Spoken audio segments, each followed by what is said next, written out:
Hello बच्चों, पिछले video में हमने प्रश्न 1 का खंड अ को हल किया है। इस वीडियो में हम प्रश्न 1 के खंड ब रिक्त स्थानों की पूर्ति कीजिए को बनाएंगे।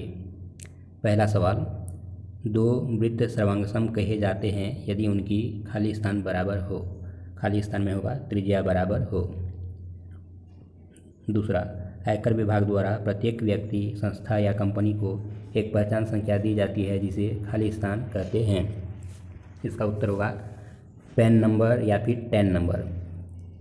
PAN पैन स्थायी खाता संख्या, TN टेम्परेरी अकाउंट नंबर अस्थायी खाता संख्या। तीसरा, sec square theta minus tan square theta का मान खाली स्थान होगा। तो ये सर्वसंख्या है, इसका उत्तर होगा 1।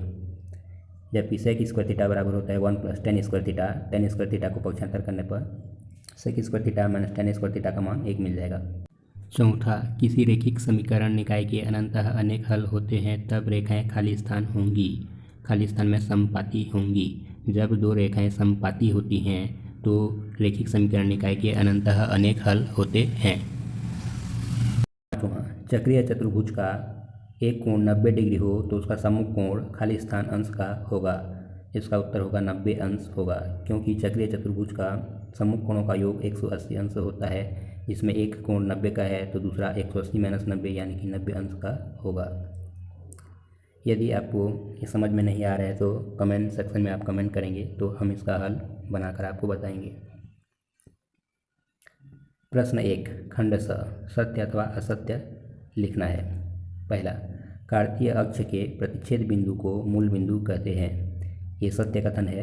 हमने इसके पहले वीडियो में प्रश्न 1 के खंड अ का पहला सवाल में कार्तीय अक्ष बनाया है, जिससे आप वहां जाकर देख सकते हैं।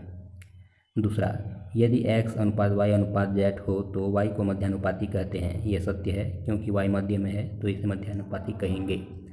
तीसरा, यदि n बिलोंग्स टू n, मतलब यदि छोटा n प्राकृत संख्या है तो 2n + 1 सदैव सम संख्या होगी। ये कथन गलत है, क्योंकि प्राकृत संख्याएं जो होती हैं वो 1 से लेकर अनंत तक होती हैं। आप n की जगह 1 से लेकर क्रमशः संख्याएं रखते जाएंगी तो आपको विषम संख्या मिलता है। जैसे अगर n की जगह 1 रखेंगे तो 2 एकम 2 धन 1 3 मिलेगा, जो कि विषम संख्या है। n की जगह 2 रखने पर 2 दूनी 4 धन 1 5 मिलेगा, जो कि विषम संख्या है। इस तरह ये कथन असत्य हो जाता है। चौथा, एक वर्ष में 4 तिमाही होते हैं। ये कथन सत्य है, क्योंकि एक वर्ष में 12 महीने होते हैं। 12 महीने को हम 4 गुणा 3 लिख सकते हैं, अर्थात 4 तिमाही। तो एक वर्ष में 4 तिमाही होते हैं, यह कथन सत्य है।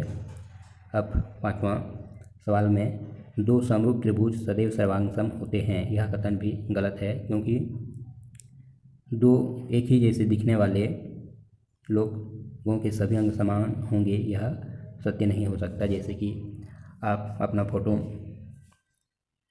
छोटा वाला पासपोर्ट साइज़ का एक लेते हैं और एक बड़े आकार का पोस्टर में टांगने के लिए उसी फ़ोटो को लेते हैं, तो दोनों फ़ोटो दिखने में तो एक ही जैसे हैं, यानी कि दोनों फ़ोटो समरूप हैं। लेकिन आपका जो पासपोर्ट साइज़ का फ़ोटो है उसमें आपका जो चेहरा का साइज़ है वो, और जो आपने बड़ा फ़ोटो फ्रेम वाला लिया होगा वो पहले वाले की तुलना में बड़ा आकार होगा, यानी कि उसके अंग बड़े होंगे।